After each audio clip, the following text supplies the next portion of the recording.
Good morning from almost sunny Aberdour on the Fife Coast. I'm James and this is Pedal Paddle Pace, where we use the outdoors for positive mental health, adventures and getting ourselves out of the comfort zone. Today we've got some journeys planned up the coast. I say we're in Fife and we're having a look for some unusual places today, some different locations. Possibly a bit more difficult to get to, maybe hidden from others, or maybe places that others might hide. If you like this sort of content, why not consider liking and subscribing, and hope you enjoy the journey.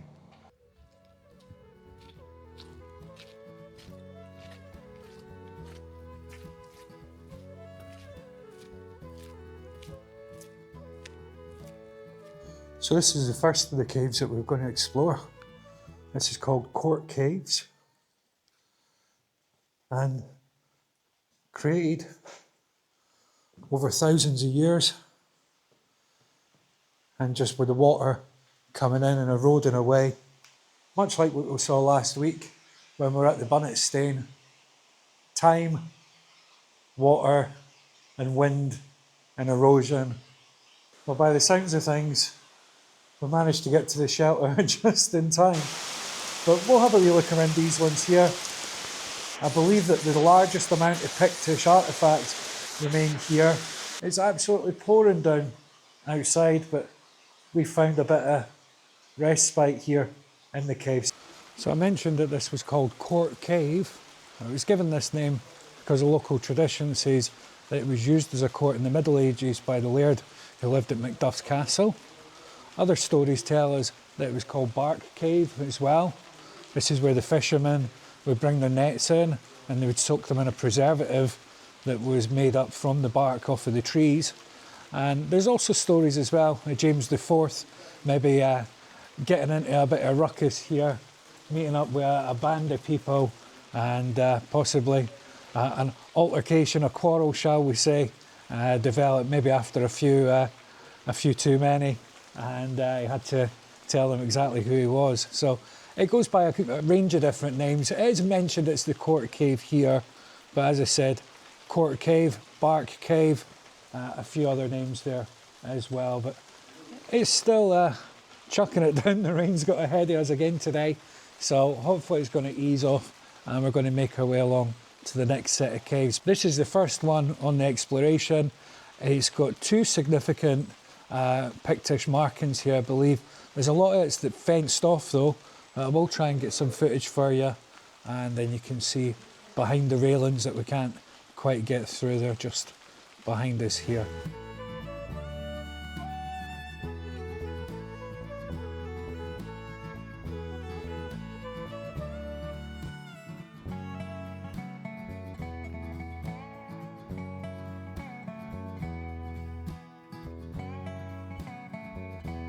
We're going to head on and we're going to find our way along to the next set of caves. Looks like these guys are getting a bit of shelter from the rain as well. Just making good use of the rocks there, and where it's been worn away over the centuries. It's the red sandstone again. So on one of the notices it tells us here why the caves are so important. They're special because of the ancient artwork carved into the cave walls around 1500 years ago by people known as the Picts. These symbols and animal figures are found throughout Pictish territory from here up to Shetland. Many carvings have been destroyed over the years, but there's still around 50 remaining.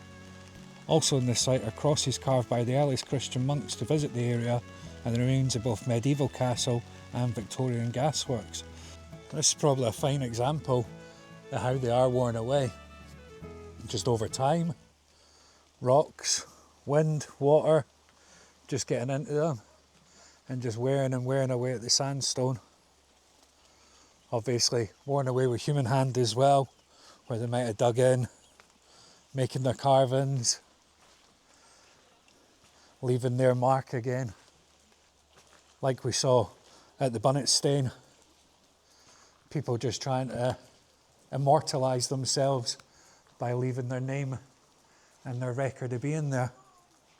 When we have a look up into this one here, we can see what might have been the best Pictish kitchen that you could find. I'm unsure if these were for, I think they were for the doos. This is what might be known as a Doocot, and each of these little areas would be where the pigeons would be able to breed and to be kept there. And it wasn't so long ago that pigeons would be used as a source of sustenance for people. You know, we forget that when we see all these different pigeons in the middle of our cities and they seem quite docile, they were actually bred out that way by us, so we have to be mindful of that. You can just make out a slither of light there. I'm right up in the top of the cave here, and then as we come back down, I find the cave going back into daylight. And as you can see, all these small areas that have been carved in to the side of the walls. Quite a lot of history involved with the pigeons as well. A lot of people might think of them as pests, but in all honesty, they're probably what kept a lot of people going over the years. You know, you might be driving along, or you might be in a city, and you look up, or you look out, and you can see a sign for a Doocot perhaps, or you look at the top of the buildings, and you might see little houses that are built into the tops of them. These were actually to attract the pigeons to live there, providing a location for them to be safe, so that they could then be used as sustenance for people. You know, we look at pigeons as being quite docile and just following us about everywhere. Sometimes they're seen as a pest as well, but you forget the purpose as to why we've got so many of them, and that was down to the fact that we bred them. So maybe looking at pigeons a bit differently next time you see them there. And always look up, especially in Edinburgh. It's filled with Doocots. You only need to look at the tops of the buildings. I think one of the best examples would be on Victoria Street, and somebody would go up each day and maybe take eggs possibly, or even taking the birds as well for feeding there. But that was the Doo cave there, the last one there. A Doo being a pigeon. Why are they called Doos? I don't know, they just do. So we continue our walk along, getting ourselves to the next cave location. I think the next one's the biggest of the cave setup here, and obviously the most difficult one to get to. So we're just following the coastal path along now. It's a bit slippery, we have to be careful. I think I'm going to put the camera away for a few minutes until I get to the next bit. So, Jonathan's Cave, or Factor Cave, or Cat's Cave. They all seem to have a few different names there. This one's got the largest amount of Pictish drawings out of any of them. I think there's 13 different drawings here. Jonathan was a 19th century nail maker. Obviously very important, especially with the fishing industry, right the way up the east coast here in Fife. Keep the boats together.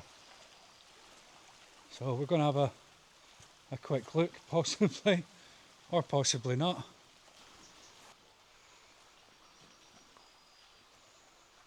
There's the pigeons again.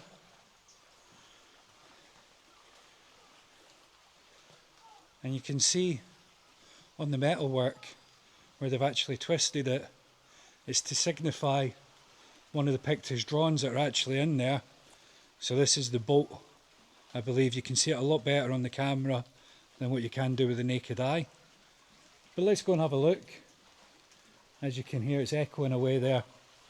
Let's see if we can find some more Pictish drawings. So unfortunately, they are closed off. You'd like a chance to have a look at these drawings and things from our ancestors. At least we can squeeze the camera through and you can get a better view than I do. Sometimes things are just meant to happen on purpose. So there's a chap here who's part of Save the Weems Caves group here. Well, an absolute legend, so he is. And he's just given me some access. So we're going to have a quick look. But a huge thank you. It's really appreciated there. Right, yeah, look, but first of carvings is here. Okay. It ties in quite well with the Weems, the Laird de Weems. Yep. Their coat of arms is the swan and the unicorn. Uh-huh. The swan actually repeats quite a few times in the caves, so we've got the back here, the neck, and the head of the swan here. Uh-huh. And just along here, we've got these squiggles. This is a Pictish beast, but fairly badly eroded here. Sure. Every one of our caves has got these holdfasts, where a rope's been fed through, and we've got a few that's been worn out here. We're not really sure about the usage, but probably like animals being tied up in the winter and stuff. We've got our Pictish double disc here, with a small animal at the side as well.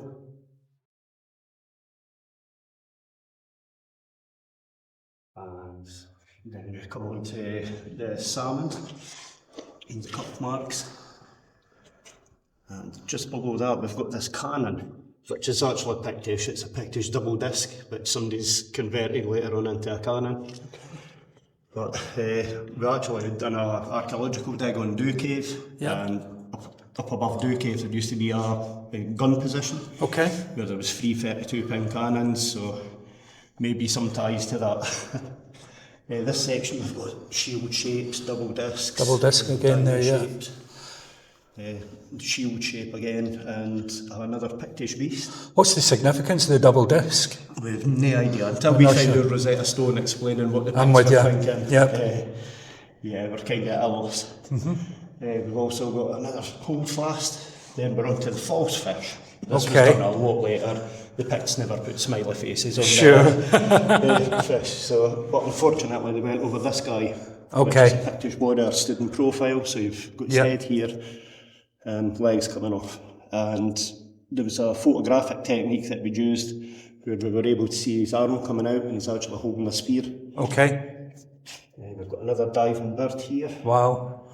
An early Christian crucifix.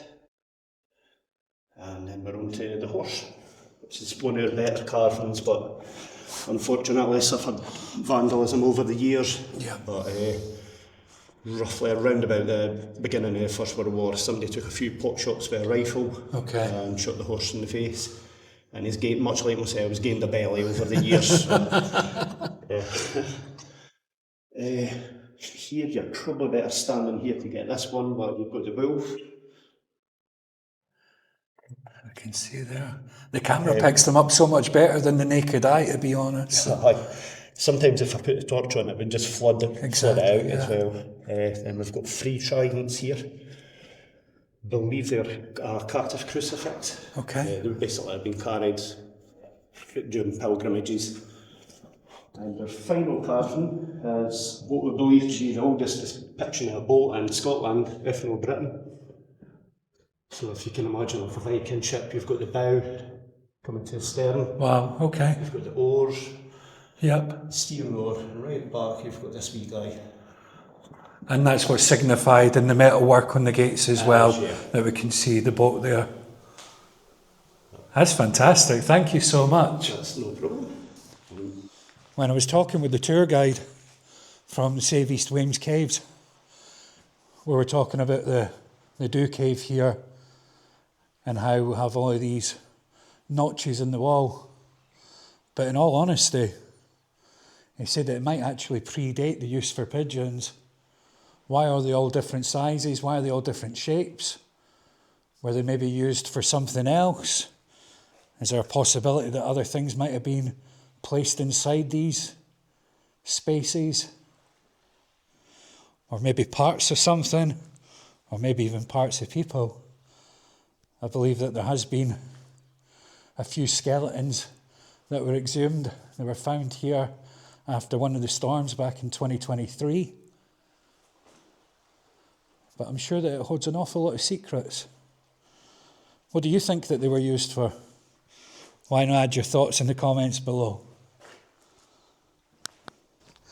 And this is McDuff Castle here now. There's been a few legends that have suggested that the caves went up and into the castle, maybe a secret escape way, a way for them to hide where needed. There's a few steps to get you up here. Certainly worth it. I don't think we're going to go in. It's a bit overgrown. You can see the same stone being used there. And this is the McDuff Castle here. I'm going to start coming back down from the castle. This is the official coastal path route. The unofficial one was a bit sketchy coming back along. So, take the safe way. I can see cracking views out across the Forth. The weather's eased up a bit now. The rain's passed. There's certainly less wind today as well, so we'll get back to the car. We'll head on to the next cave, hopefully. Another mysterious cave, but at least we know that the next one exists. But strangely, it closes at 5 o'clock. So you can probably see the bird out on the rocks there, black one. And he's got his wingspan open. I'm not sure if he's trying to cool down, if he's trying to get some heat, or maybe it's something for cleansing, maybe try and get rid of insects or bugs that might be on him. Again, if you've got any idea, why not add it in the comments below? Always good to find out these things.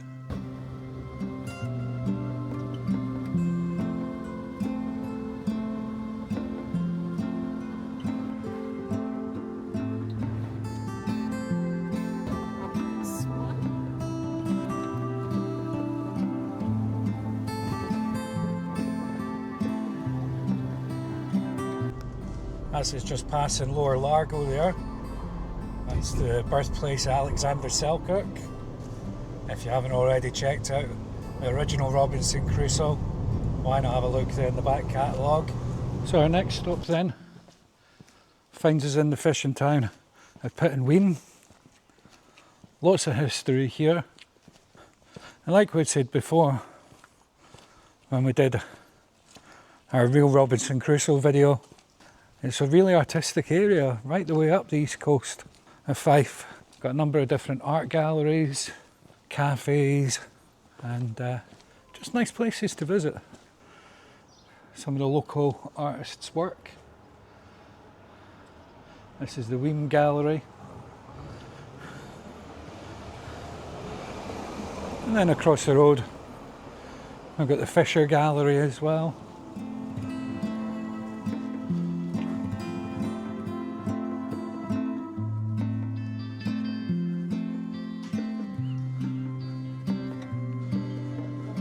So Pigeon Hole's famous for a number of things. Firstly, the pastel houses, as you can see here. There's also a working harbour, and they have an annual festival as well, an annual arts festival here. Got some beautiful churches as well, and then we just take a little detour, heading down to the harbour. And then we come round. Amazing metalwork here. As you can see, pick up the key, £2. But as my wife's kindly opened the door already, we can take a walk in.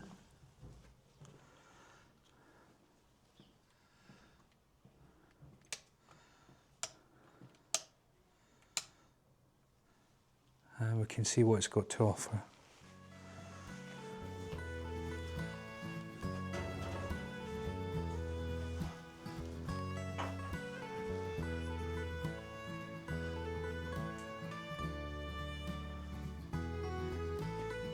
Just looking round and then heading a bit further down. Thankfully there's handrail here, but I believe it can get quite slippy as well. This one's a bit bigger than the last cave that we were in. So we go through.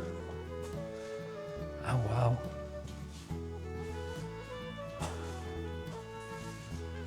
You just notice the difference as soon as you walk in. The air's cooler, there's an echo, and just the size of the place. As you can see, a lot of this would have been worn away, much like the other caves, with time, wind and water perhaps, maybe also carved away by the human hand as well. Once again, if we look a bit closer, we can see markings that have been made over the years. People just leaving what might be their mark or their sign.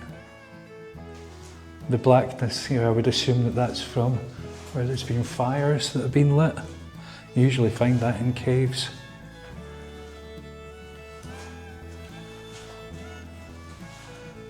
And then just further down, deeper in there, you can see right to the end of the cave.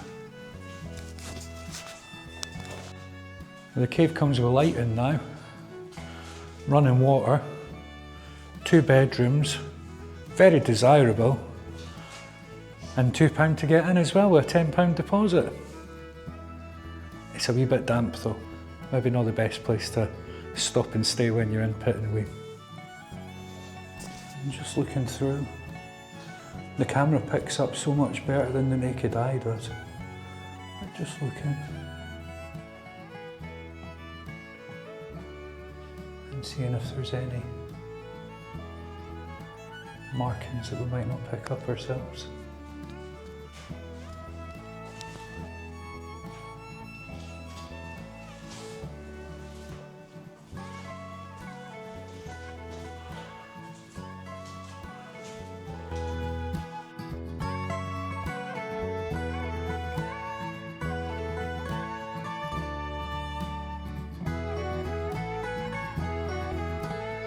So this is St Fillan's Cave in Pigeon, up until 5 o'clock on Sundays. It's a busy cave, a lot of people there. And we'll head further down after a visit to the cave. I think because it had electricity, it was probably one of the more appealing ones to go and visit. And now we find ourselves coming out onto the harbour. Usually bad luck to go out fishing on a Sunday. So all the boats are in today.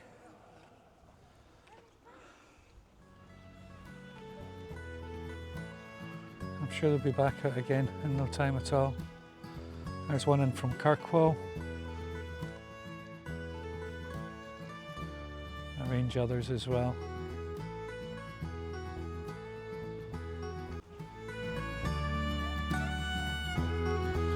Well, the rain's caught back up with us again, but still, the scenery certainly makes up for it.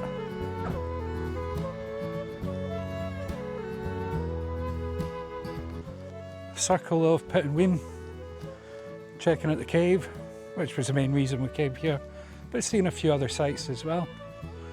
The sun's starting to burst back through again, which makes for a better day, obviously. It's much nicer when the sun's shining rather than the rain. But we were organised, we brought an umbrella with us. We're going to make another stop off, back to the car, and time to recharge the taste buds, I think, as well. We're up this side of Fife. It'd be rude not to. Apparently one of the best chip shops in Scotland. Let's head up to Anstruther. So I've just had a tasty fish supper in Anstruther and the rain's just started, so perfect timing to get back to the car. I think we're going to call it now. This has been Cave Explorations up the Fife Coast. Hope you've enjoyed. James at Pedal Paddle Pace. with Mrs. P in the passenger seat as well. Keep the batteries charged. Till next time. Bye bye for now.